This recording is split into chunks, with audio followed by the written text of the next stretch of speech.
Sorry for a speedy review tonight, but Furious was Fast and Furious, literally, last night.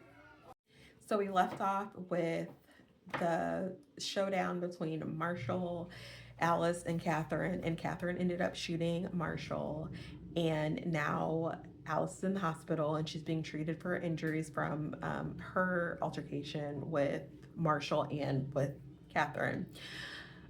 She is now a dog with a bone and she is going to solve this case and she doesn't care who's standing in her way and who's trying to stop her, and Nora better get on board and help her.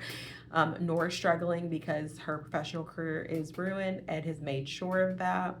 And Ed is doing everything to try to get his hands on whatever Alden or whoever he's trying to figure out who, quote unquote, wiped the laptops of all the images, which Danny saw on the flash drive that Alden gave him at the end of episode 6. Yeah, it's a lot. And so we have Alice and Nora. They're trying to figure out where Catherine is, and then Danny is dealing with the video, and Ed is chasing Danny.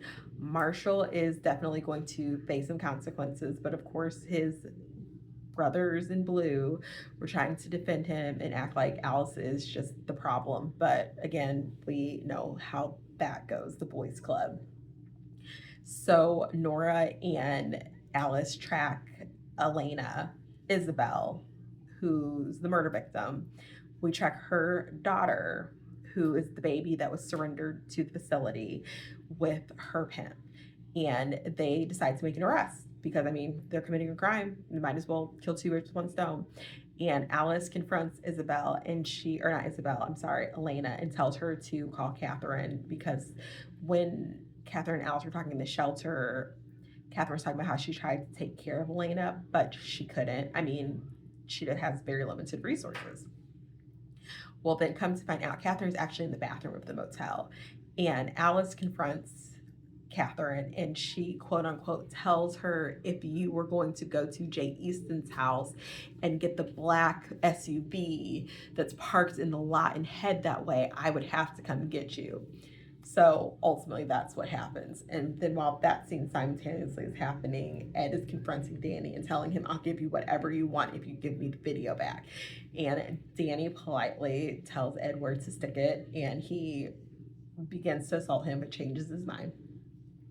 And then also there is a moment that was really touching. So Danny and Alice finally do confess their love for one another, but Danny has to break it to Alice that she was actually on the video.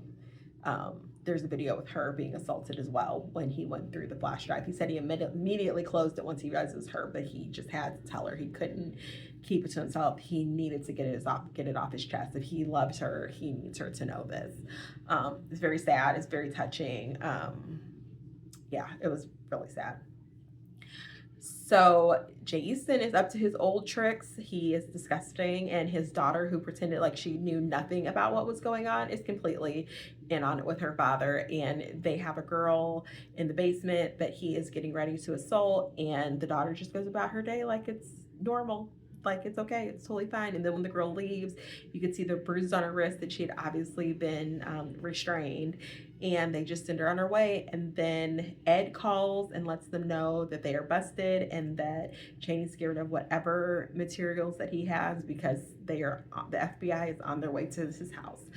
So they begin, it looks like they're in the process of starting to destroy whatever was in his safe when she went to go get it. And then we see Catherine driving, and then Alice is not far behind her. And then at the end of the episode, she pulls up and she's like heart racing because this is like the final like hunt. This is the person she's wanting to get, but she still cannot remember what happens. So I'm interested to see what happens if she suddenly, like once she's confronted him, if all the memories come back.